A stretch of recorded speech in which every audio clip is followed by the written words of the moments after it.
الحمد لله رب العالمين الرحمن الرحيم مالك يوم الدين إياك نعبد وإياك نستعين اهدنا الصراط المستقيم صراط الذين أنعمت عليهم غير المغضوب عليهم ولا الضالين.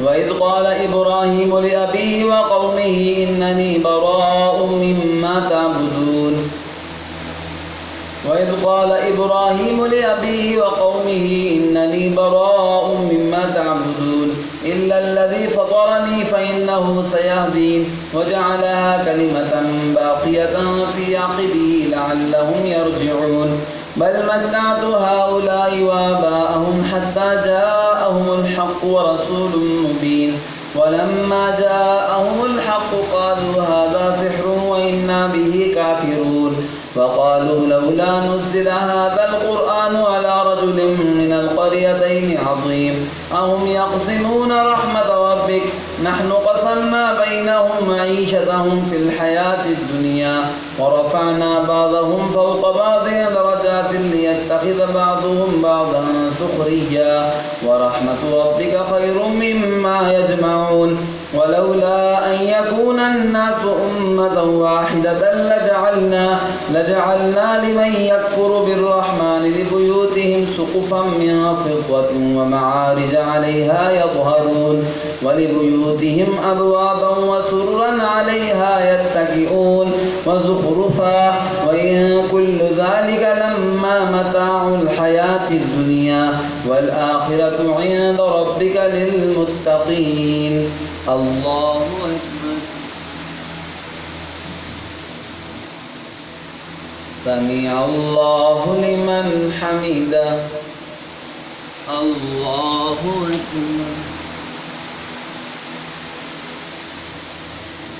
الله أكبر. الله أكبر.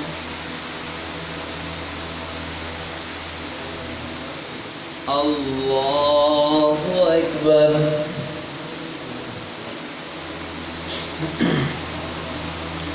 الحمد لله رب العالمين الرحمن الرحيم مالك يوم الدين إياك نعبد وإياك نستعين اهدنا الصراط المستقيم صراط الذين أنعمت عليهم غير المغضوب عليهم ولا الضالين.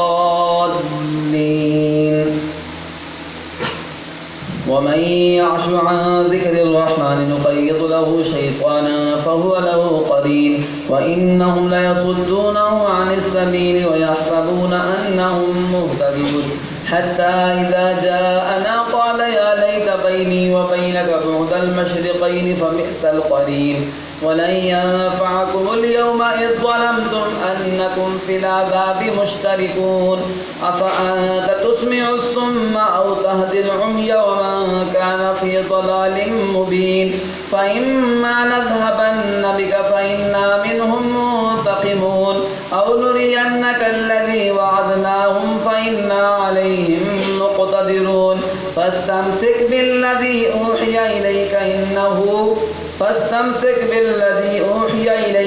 إنك على صراط مستقيم وإنه لذكر لك ولقومك وسوف تسألون واسأل من أرسلنا من قبلك من رسلنا